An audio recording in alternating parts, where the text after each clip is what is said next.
Today I will continue my last class, reproduction in organism. I will tell you different types of reproduction. There are two types of reproduction. First, asexual reproduction and second, sexual reproduction. What is asexual reproduction? Asexual reproduction क्या है? सबसे पहले हम लोग इसका definition देखेंगे.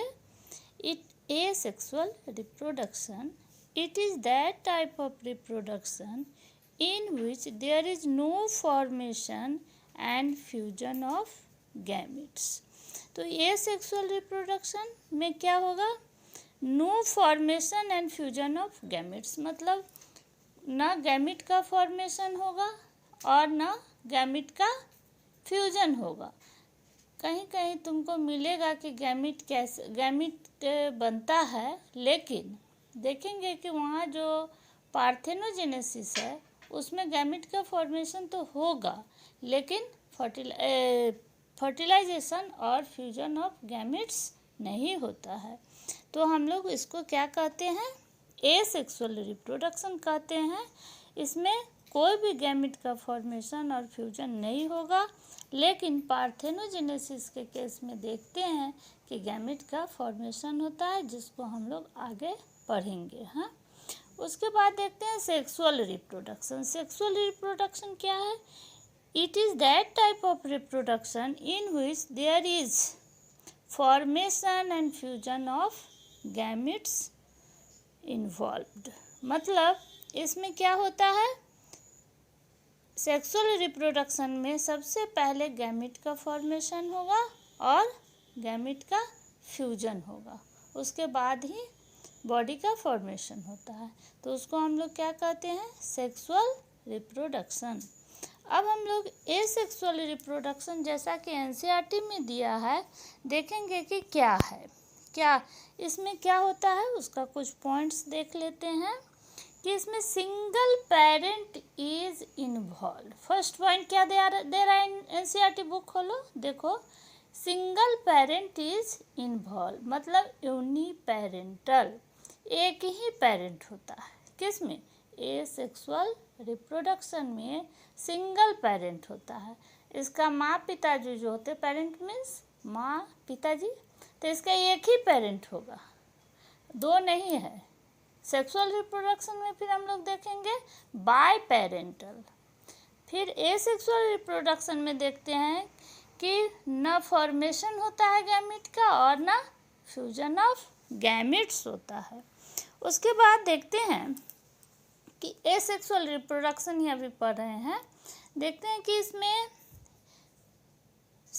offspring produced are genetically and morphologically similar to parents, so they are also known as clone. क्या होगा? इसका जो थर्ड पॉइंट देखो, उसमें क्या है कि morphologically and genetically similar. Morphology means जो बाहरी स्ट्रक्चर, बाहरी बनावट जो होगा, जो बॉडी का फॉर्मेशन होगा आफ्टर एसेक्सुअल रिप्रोडक्शन, वो क्या होगा?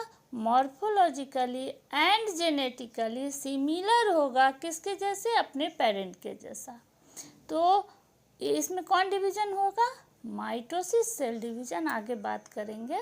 अभी क्लोन पर बात करते हैं कि मॉर्फोलॉजिकली एंड जेनेटिकली सिमिलर मतलब जेनेटिकली मीन्स क्रोमोजोम्स की संख्या जो होगा वो कैसा होगा? उसका सेम होगा. किसके जैसा? अपने पेरेंट के जैसा. और जो जीन होगा वह भी क्या होगा? सिमिलर होगा. इसमें कोई वेरिएशन नहीं होगा. वेरिएशन नहीं होगा तो क्या होगा? वो इवोल्यूशन नहीं होगा. क्लोन का फॉर्मेशन कर रहा है, इवोल्यूशन नहीं होगा. और डिवीजन कौन होगा? सेल डिवीजन क्या होगा? Mitosis cell division. हम लोग 11th क्लास में पढ़ चुके हैं. माइटोसिस सेल डिवीजन में क्या होता है? ये इक्वेशनल सेल डिवीजन होता है. किस सेल में होता है? सोमैटिक सेल्स में होता है. तो इसमें ये हम लोग एसेक्सुअल रिप्रोडक्शन का कुछ एग्जाम्पल्स देखेंगे. जैसे अमीबा 11th क्लास में पढ़े हैं। प्लाज्मोडियम, यूग्लिना, ये सारे एग्जाम्पल्स जो हैं वो एसेक्सुअल का है, यूनिपेरेंटल सेल है। अब हम लोग देखते हैं एसेक्सुअल रिप्रोडक्शन जो है वो कितने तरह का है। एसेक्सुअल रिप्रोडक्शन का टाइप देखो कितने तरह का होता है। First by fission, second by budding, third by spore formation, by regeneration, by fragmentation, by plasmotomy, by vegetative propagation and last tissue culture.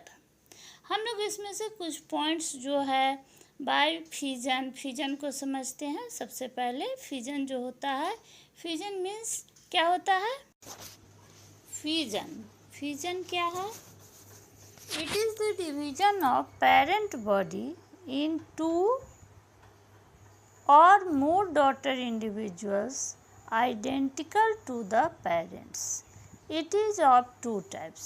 तो फिजन जो है वो क्या होता है, पेरेंट बॉडी 2 या 2 से अधिक डॉटर इंडिविजुअल में जो कि अपने पेरेंट जैसा आइडेंटिकल हो, वो उसी को हम लोग क्या कहते हैं, फिजन। फिजन कितने तरह का होता है? Binary fission and multiple fission. Binary fission in this parent organism divides into 2 half, each half form an independent daughter organism, example bacteria and protozoa। तो क्या होता है बाइनरी फिजन में, एक ही बॉडी है वो 2 डॉटर सेल का डॉटर बॉडी का फॉर्मेशन कर देता है अपने ही जैसा, same identical morphologically and genetically. Binary fission by means 2 organism का फॉर्मेशन करता है। वो कैसा डॉटर सेल्स होगा, अपने ही पेरेंट के आइडेंटिकल होता है, जैसे बैक्टीरिया में और प्रोटोजोआ में। तो देखते हैं कि प्रोटोजोआ में कैसे बैक्टीरिया है, प्रोटोजोआ है, पैरामीशियम है, यूग्लिना है। तो हम लोग इसको देखते हैं कि 3 तरह का होता है। एक होता है अमीबा में एसिमेट्री बाइनरी फिजन, पैरामीशियम में transverse binary fission and Euglena में लॉन्गिट्यूडनल बाइनरी फिजन। तो देख रहे हैं कि अमीबा में जैसे देखो बाइनरी फिजन जो हो रहा है ये एसिमेट्रिकल है। कैसे एसिमेट्रिकल है? फर्स्ट ईयर 11th क्लास में पढ़े हैं ना कि अमीबा है, स्पॉन्ज है, उस सबका बॉडी कैसा है, ये सिमेट्रिकल है। तो इसमें क्या होगा, अब हम लोग अमीबा में देखते हैं कि एक अमीबा है, उसमें न्यूक्लियस है, बीच में न्यूक्लियस दिख रहा है, साइटोप्लाज्म है। अब क्या होगा, न्यूक्लियस का माइटोसिस डिवीजन होगा, जिसको हम लोग क्या कहेंगे, कैरियोकाइनेसिस। पहले क्या होगा, कैरियोकाइनेसिस होगा। कैरियोकाइनेसिस में क्या होता है, न्यूक्लियस इलोंगेट कर जाता है।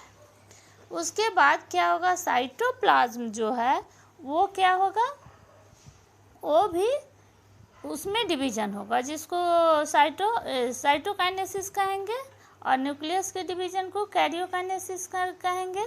कैरियोकाइनेसिस पहले होगा, फिर साइटोकाइनेसिस होगा, बीच में जो है ब्रेक करेगा फिर, और 2 अमीबा का फॉर्मेशन कर देगा। तो इस तरह एक पेरेंट बॉडी जो अमीबा है उसका आइडेंटिकल डॉटर सेल्स का फॉर्मेशन होता है। ये हम लोग इसको बाइनरी फिजन कहते हैं। सेम इसी के जैसा ट्रांसवर्स पैरामीशियम में होगा और लॉन्गिट्यूडनल यूग्लिना में होता है। तो अब यहाँ पर है एक क्वेश्चन आया था एनसीईआरटी का फर्स्ट पेज में, देखो क्या है कि यूनिसेलुलर ऑर्गेनिजम्स आर इमोर्टल, वो मरणशील नहीं है। जबकि हम लोग सबका लाइफ स्पैन पढ़े थे पहले कि सभी एनिमल जो है वो मोर्टल है, वो मर जाता है, बर्थ लेता है, वो एक न एक दिन मरेगा ही। तो यहाँ पर यूनिसेलुलर ऑर्गेनिज्म जैसे अमीबा है, बैक्टीरिया है, ये सब को कह रहा है जिसमें भी बाइंड डिफ्यूजन हो रहा है वहाँ कह रहा है कि नहीं ये इमोर्टल है। तो कैसे इमोर्टल है? हम लोग देखें कि पेरेंट बॉडी जो एक है वो जब ओल्ड एज आने लगता है, रिप्रोडक्टिव फेज एंड होने लगता है, जैसे ही उसका लाइफ स्पैन आने वाला होता है उस समय क्या करता है, 1 से 2 डॉटर सेल बन गया। डॉटर सेल बना, वो पूरा अपना बॉडी का पार्ट्स किसको दे दिया, अपने डॉटर को दे दिया। तो कहाँ चला गया, 2 अमीबा तो बन गया, इसका तो कुछ वेस्ट ही नहीं हो रहा है। तो क्या हो गया, ये तो इमोर्टल है ना, कभी तो मरा ही नहीं, ये तो दूसरे में कन्वर्ट हो गया, अपने डॉटर में चला गया, अपना ही बॉडी का रिप्रोड्यूस कर दिया। कैसे किया, माइटोसिस डिवीजन द्वारा किया, एसेक्सुअल डिवीजन दिया, एसेक्सुअल रिप्रोडक्शन हुआ। और इसीलिए हम लोग कहते हैं कि यूनिसेलुलर ऑर्गेनिज्म जो है, यूनिसेलुलर ऑर्गेनिज्म जो है वो क्या है, इमॉर्टल है। या एक क्वेश्चन आता है व्हाई अमीबा इज इमॉर्टल, ठीक, इस आंसर बना लेना। फिर हम लोग इसी तरह आगे अब बढ़ते हैं। बाइंड डिफ्यूजन के बाद सेकेंड क्या है, बर्डिंग। बर्डिंग को समझते हैं, बर्डिंग क्या है, व्हाट इज बर्डिंग। बर्डिंग क्या होगा, formation of daughter individual from a small projection, the bird arising on the parent body is called budding। ये क्या होता है, कोई भी कुछ इंडिविजुअल्स होते हैं, हाँ, जिसमें कि बर्डिंग के द्वारा रिप्रोडक्शन होता है। तो कैसे बर्डिंग होगा, उसका बॉडी पर कोई एक प्रोजेक्शन बन जाएगा। प्रोजेक्शन मीन्स आउट ग्रोथ, मतलब जैसे बॉडी है ना, वहाँ पर एक धीरे धीरे सेल्स रहता है, उसमें माइटोसिस डिवीजन के द्वारा ही एक सेल का फॉर्मेशन, एक बॉडी का, एक बर्ड का फॉर्मेशन होता है। और वो बर्ड क्या होता है, बाद में ब्रेक करके एक नया अपना पूरा ऑर्गेनिज्म बना लेता है। जैसे हाइड्रा में, हाइड्रा देखे हो, नहीं तो हम लोग लैब में देखेंगे कि हाइड्रा का स्ट्रक्चर कैसा होता है। हाइड्रा में बर्डिंग भी देखेंगे कि कैसे बर्डिंग बनता, कैसे बर्ड उससे ब्रेक हो करके न्यू हाइड्रा का फॉर्मेशन करता है। तो इस तरह से हम लोग बर्डिंग को भी देखते हैं कि 2 तरह का है। एक्सोजीनस बर्डिंग, जो बाहर के सतह पर, बाहरी स्ट्रक्चर जो होता है बॉडी का, वहाँ जो फॉर्मेशन होता है उसको क्या कहते हैं, एक्सोजीनस बॉडी, एक्सोजीनस बर्डिंग, जैसे हाइड्रा में।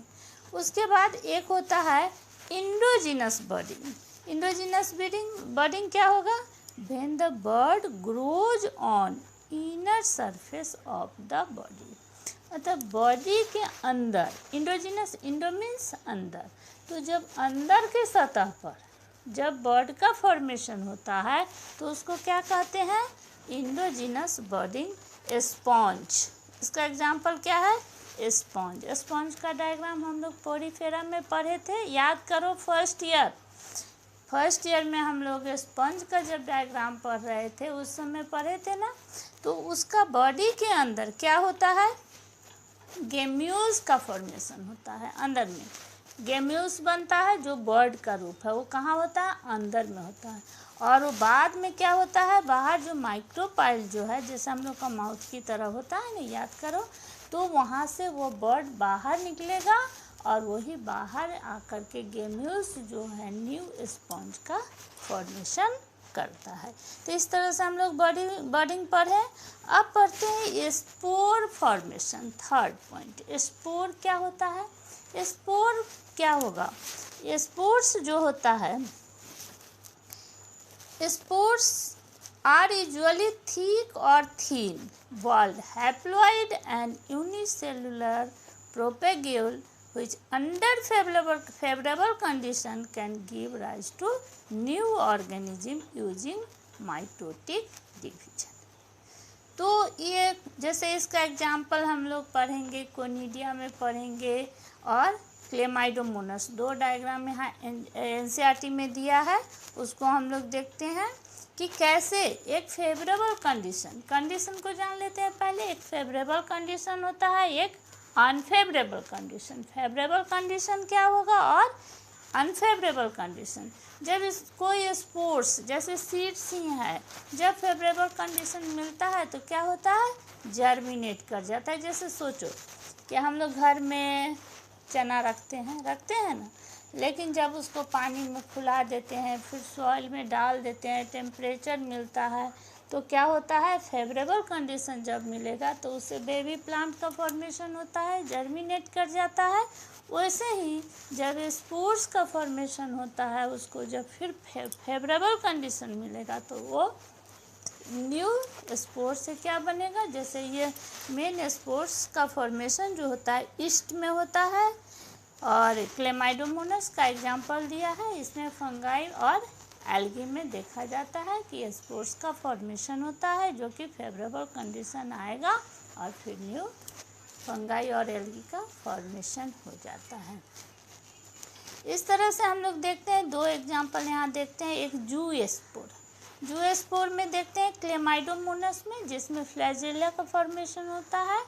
फ्लैजेला मोटाइल होता है, जो उसको घूमने उमने में मदद करेगा। और एक है कोनिडिया पेनिसिलियम में होता है। जो पेनिसिलियम में क्या होता है कि वो जो कोनिडिया जो होता है, वो पेनिसिलियम में ऊपर में स्पोर का फॉर्मेशन होता है और वो टूट के गिर जाता है। बाद में जब फेवरेबल कंडीशन आएगा तो क्या होगा, न्यू कोनिडिया का फॉर्मेशन होता है। Conidia are asexually produced spores that are borne externally in chain to the cell and produce new body। जू स्पोर क्या है, ये मोटाइल है। वो कैसे करता है, एसेक्सुअल स्पोर ये भी फॉर्मेशन करता है। अब देखते हैं फ्रैगमेंटेशन क्या होता है। फ्रैगमेंटेशन मीन्स कोई बॉडी का टुकड़ा में टूटना। फ्रैगमेंट मीन्स कोई स्मॉल पीसेस, छोटे छोटे टुकड़ा। तो जब कोई बॉडी, जैसे यहाँ स्पाइरोगायरा का एग्जांपल दिया है, स्पंज में भी होता है कि कोई उसका बॉडी फ्रैगमेंट हो गया, टूट गया, और उससे क्या होता है, कोई भी फ्रैगमेंट से न्यू बॉडी का फॉर्मेशन हो जाता है। उसी को हम लोग क्या कहते हैं, फ्रैगमेंटेशन। फ्रैगमेंटेशन यह किस में होता है, in multicellular organism asexual reproduction के द्वारा, जैसे स्पॉन्ज और स्पाइरोगायरा में फ्रैगमेंटेशन होता है। यह जो कि अपने ही जैसा स्पाइरोगायरा जो है वो मल्टी सेलुलर ऑर्गेनिज्म है, उसमें क्या होता है, बाय फ्रैगमेंटेशन एसेक्सुअल रिप्रोडक्शन होता है। उसके बाद देखते हैं रीजेनरेशन क्या है। Regeneration is the formation of whole body of an organism from a small fragment और the replacement of lost part. क्या होता है, कोई भी स्मॉल बॉडी, इसका कोई भी जैसे बॉडी है, हाँ, या कोई ऑर्गेनिज्म है, कोई ऑर्गेनिज्म का एक बॉडी है, उसका एक फ्रैगमेंट है, उससे क्या होगा, एक नया बॉडी का फॉर्मेशन हो जाता है। इसका एग्जांपल बहुत अच्छा प्लेनेरिया है, हाइड्रा है एंड स्टारफिश। स्टारफिश से समझो, स्टारफिश में तो आर्म होता है, देखो 2 2 4 1 5 आर्म्स है। एक आर्म उसका लॉस्ट कर गया, हाँ, एक पार्ट जो है लॉस्ट, माने वहाँ से वो टूट के अलग हो गया, कहीं चला गया, और 4 पार्ट बच गया। तो क्या होगा, दोनों तरफ बनेगा, 4 है तो उसका 5 बन गया। स्टारफिश कंप्लीट स्टारफिश का बॉडी फॉर्मेशन हो गया, और जो एक टूटा था उससे भी एक स्टारफिश का फॉर्मेशन रीजनरेट हो जाता है, फिर से अपने ही जैसा वो सेल्स का फॉर्मेशन करता है। कैसे करता है फिर हम लोग बाद में कभी पढ़ेंगे। प्लेनेरिया में देखो कि एक उसका बॉडी है, माउथ 2 भाग में हम लोग कर दिए हैं। यहाँ देखो उसका बॉडी, एक ये लॉस्ट हो गया है, एक उसका पीछे वाला और एक आगे वाला, लेकिन उससे क्या होगा, 2 न्यू प्लेनेरिया का फॉर्मेशन हो जाता है। तो इसी को हम लोग रीजेनरेशन कहते हैं। उसके बाद देखते हैं प्लाज्मोटोमी, प्लाज्मोटोमी क्या है? प्लाज्मोटोमी एनसीईआरटी में नहीं दिया है, लेकिन थोड़ा सा जानकारी ले लो कि प्लाज्मोटोमी क्या है। Is a special type of asexual reproduction in which A multicellular protozoan cell divides into 2 or more multinucleate daughter cells। इसमें क्या होता है कि मल्टीन्यूक्लिएट प्रोटोजोन कुछ है, जैसे प्लाज्मोडियम है, ओपेलिना है, वो जो मल्टीन्यूक्लिएट जो प्रोटोजोन है उसमें क्या होता है, मल्टीन्यूक्लिएट डॉटर सेल्स का ही फॉर्मेशन होता है, उसी को हम लोग प्लाज्मोटोमी कहते हैं। तो इसमें क्या अंतर हुआ? हम लोग बाइनरी फिजन में पढ़े थे, याद करो, ध्यान दो। बाइनरी फिजन में पहले क्या हुआ था, कैरियोकाइनेसिस, लेकिन प्लाज्मोटोमी में क्या होता है, पहले साइटोकाइनेसिस होगा। पहले किसका डिवीजन होगा, साइटोप्लाज्म का होगा, तब न्यूक्लियस का कैरियोकाइनेसिस होगा, न्यूक्लियस का डिवीजन होगा, और उसके बाद बहुत सारा बॉडी का फॉर्मेशन हो जाएगा। हाँ, इसको हम लोग प्लाज्मोटोमी कहते हैं।